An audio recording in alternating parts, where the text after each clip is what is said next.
Donc, bonjour à tous. Aujourd'hui, ce qu'on va faire, c'est que vous êtes habitués à avoir une équation sous la forme fonctionnelle qu'on appelle, c'est-à-dire y est égal à mx plus b. Mais malheureusement, des fois, ça arrive que les équations sont données d'une autre façon. Vous avez un exemple juste en dessous, 3x moins 4y moins 12 égale 0. Le but, ça va être de prendre ça, puis d'essayer de la ramener à ce à quoi on est habitué, c'est-à-dire y égale le chiffre, un coefficient avec un x plus un EB, en fait le taux de variation, plus l'ordonnée à l'origine. Donc, en voyant ça ici, 3x moins 4y moins 12 égale 0. On s'entend que si on va avoir y seulement d'un côté du égal, ça veut dire qu'on veut garder notre y. Ça veut dire que notre moins 12 puis notre 3x, ils sont un petit peu de trop là, présentement. Donc, ce qu'on va faire, puis là, c'est ça que vous allez aller écrire dans vos notes. Donc, 3x moins 4y moins 12 égale 0. Ce qu'on va faire, ici c'est un moins. Donc, ce qu'on va faire, c'est qu'on va commencer par prendre notre 3x qui est comme de trop, puis on va faire moins 3x de chaque côté. Faisant moins 3x de chaque côté, on se ramasse avec moins 4y moins 12 égale notre moins 3x. Ensuite de ça, on se rappelle que notre but, c'est d'isoler y. Donc, on va prendre notre moins 12, on va faire plus 12 pour l'enlever de là, plus 12. Et donc, on est rendu avec moins 4y est égal à moins 3x plus 12. Maintenant, si on poursuit, moins 4y. Mais nous, c'est pas ça qu'on veut, moins 4y. On veut 1y finalement. Donc, le moins 4, il faut se poser la question, qu'est-ce qui fait au y présentement? Eh bien, puisqu'il n'y a rien entre le moins 4 et le y, on peut en conclure que c'est une multiplication. Donc, puisqu'il y a une multiplication, l'inverse d'une multiplication, c'est une division. Donc, on va diviser par moins 4, on divise par moins 4, puis on divise par moins 4 tout le monde. Donc, moins 4 divisé par moins 4, ça fait 1. Il nous reste donc y égale. Moins 3 divisé par moins 4, ça revient à dire 3 quarts de x. Puis 12 divisé par moins 4, ça fait moins 3. Mais étant donné que vous aimez plus ou moins les fractions, j'accepte en CST que vous m'écriviez ça en nombre décimal, c'est-à-dire 3 divisé en 4, 0,75 x moins 3. Donc là, ici, on a la forme fonctionnelle.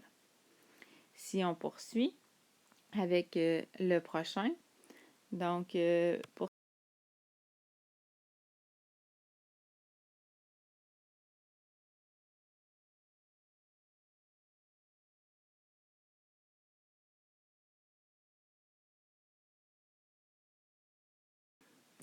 vous avez 6x, on va l'écrire, plus 8y moins 8 égale 0. Donc, encore une fois, notre but, c'est d'isoler y. Donc, d'avoir y uniquement d'un seul côté, puis tout le reste de l'autre côté. Donc, on va commencer par prendre le 6x du début. On va soustraire x, moins 6x de chaque côté. On se ramasse donc avec 8y moins 8 égale 0 moins 6x moins 6x. Ensuite, on fait plus 8 pour enlever ce petit 8-là. Plus 8 de l'autre côté. On a donc 8y égale, le moins 6x c'était là. Puis on a le plus 8. Et finalement, on peut se poser la question, qu'est-ce que le 8 fait au y? Le 8 présentement, il fait une multiplication, donc on fera une division par 8 partout. Donc en faisant la division par 8, on se ramasse avec y est égal à moins 6 divisé en 8. Ça revient à dire moins 6 divisé en 8, ou si on faisait une fraction irréductible, ça ferait encore une fois moins 3 quarts de x. Puis 8 divisé en 8, ça fait plus 1. Mais encore une fois, je sais que vous aimez plus ou moins les fractions, donc on peut tout de suite écrire y est égal à moins 0,75x plus 1. d'ailleurs, si jamais vous étiez passé de cette ligne-là à cette ligne-là sans faire la ligne entre les deux, eh bien, je l'aurais accepté aussi, là. Vous avez le droit, en fait, de faire moins 6 divisé en 8, puis ça donne moins 0,75, puis vous l'écrivez tout de suite, là. J'ai aucun problème avec ça, là. Je comprendrais que la majorité des élèves, même dans la classe, n'écrivent pas celui-là. Mais je voulais juste vous le montrer parce que des fois, dans le corrigé, je le fais. Donc, au moins, vous allez savoir de où ça sort, OK? Mais la dernière réponse est tout à fait acceptée. Elle est acceptée et acceptable. Maintenant, si on poursuit, là, on a fini nos notes de cours. Là, vous allez aller faire des exercices. Dans les exercices que je vous demande de faire aujourd'hui,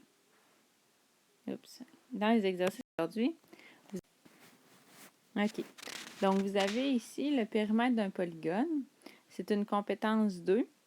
Donc, dans la compétence 2, on va lire la question.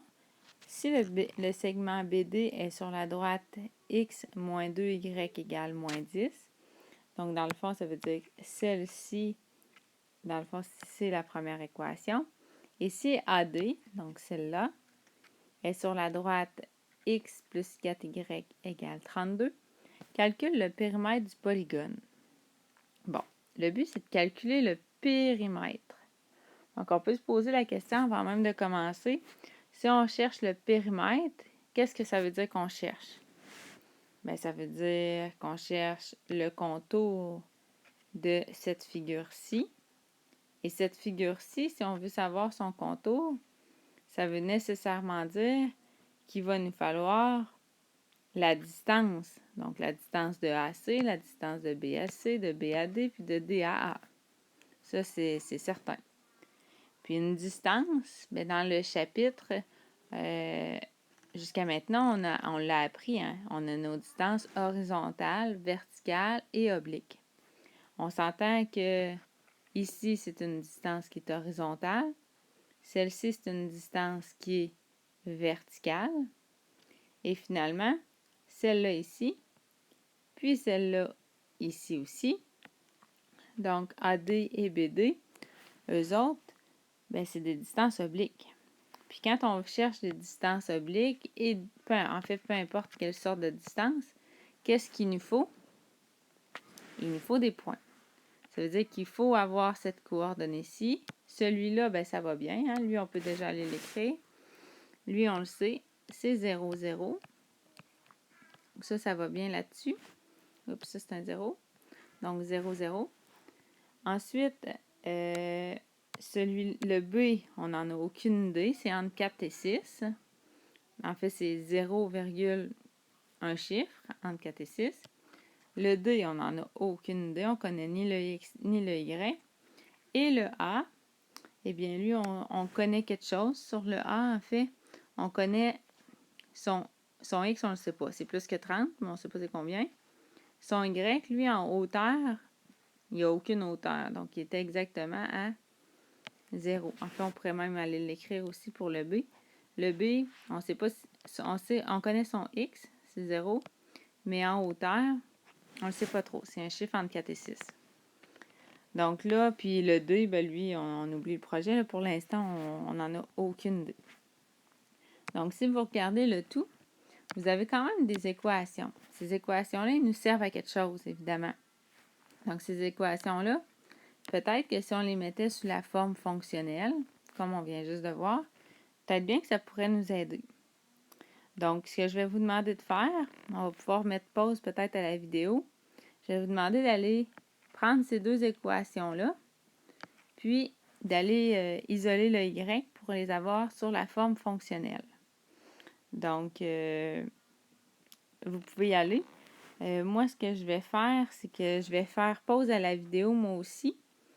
Mais vous, ça ne fera pas pause, je pense, là. Mais moi, je vais faire pause le temps de l'écrire, puis je vais repartir la vidéo tout de suite après. Donc, c'est ça. On revient. Ce ne sera pas long. Donc, comme vous voyez, ce que j'ai fait, vous avez vraiment la démarche qu'il fallait faire. Donc, dans un premier temps, ici, j'ai soustrait le X. Une fois que j'ai soustrait le X, ça m'a donné ça ici. Ensuite, j'ai divisé par... En fait, rendu là, j'ai divisé par moins 2 parce que le moins 2 faisait une multiplication. Ce qui m'a donné ça ici, mais une demi, c'est 0,5. Et là, ça, si on le prend, eh bien, on peut comprendre que celle-là, c'est l'équation de BD. Donc, puisque c'est l'équation de BD, c'est celle-là ici, BD. Là. Dans le fond, c'est celle-là.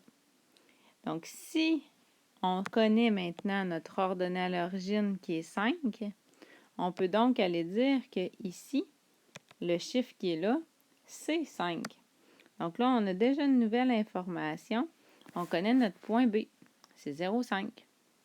Et finalement, si on continue puis on regarde qu'est-ce que j'ai fait ici, donc j'ai commencé par soustraire x, c'est pour ça qui est là. Après ça, j'ai divisé par 4 parce qu'il faisait x 4.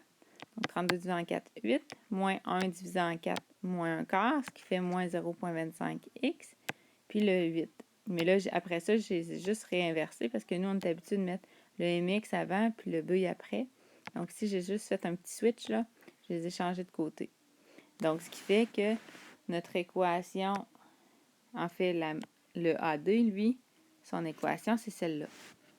Et là, il nous reste, avant d'aller calculer le périmètre et donc de trouver la distance, il faut aller trouver ça ici, plus le point D. Pour trouver le point A, eh bien, on a juste à remplacer Y par 0, donc ici, dans cette équation-ci. Donc, on remplace le Y par 0. En remplaçant le Y par 0, on isole, on fait moins 8, ensuite on divise par moins 0,25. Et finalement, pour calculer le point D, eh bien, on aura à faire la méthode de comparaison qui... bon, excusez-moi, le téléphone sonne chez nous, mais je vais quand même continuer à vous expliquer. Donc, ce qui consiste à faire la méthode de comparaison. Ici, on en a parlé au dernier cours. Ça implique de prendre la première équation et la deuxième équation et de les égaliser. Donc, ce que ça va vous donner, attendez un peu, je vais vous descendre ça. Ce que ça va vous donner, c'est 0,5 x plus 5 est égal à moins 0,25 x plus 8. Et là, on isole les x. Donc, on préfère plus 0,25 x. Ça ferait 0,75 x plus 5 égale à 8. Ensuite, on peut soustraire notre 5. Soustraire notre 5 de deux côtés. Ça fait 0,75x égale à 3. Et finalement, on divise par 0,75. On divise par 0,75 des deux côtés. Et donc, ça nous donne un x qui est égal à... Donc, le x est égal à 4. Et donc, on peut aller écrire qu'ici, le point D, c'est 4, quelque chose. Et pour trouver finalement le point du Y, il faudra remplacer le x par 4 dans la première ou dans la deuxième équation. Dans le fond, dans une des deux équations qui sont là, on remplace le 4 et on trouvera le Y.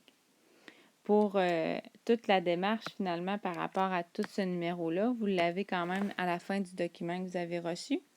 Et finalement, quand vous allez avoir vraiment terminé, parce qu'on s'entend, j'ai fait une bonne partie avec vous, là, mais il faut que vous alliez la compléter, parce qu'il vous reste quand même à aller calculer le périmètre du polygone. Donc, il vous reste vos deux distances obliques à calculer, votre distance horizontale et verticale. Vous additionnez tout ça ensemble. Et lorsque ça sera fait, faire la feuille de méthode de comparaison.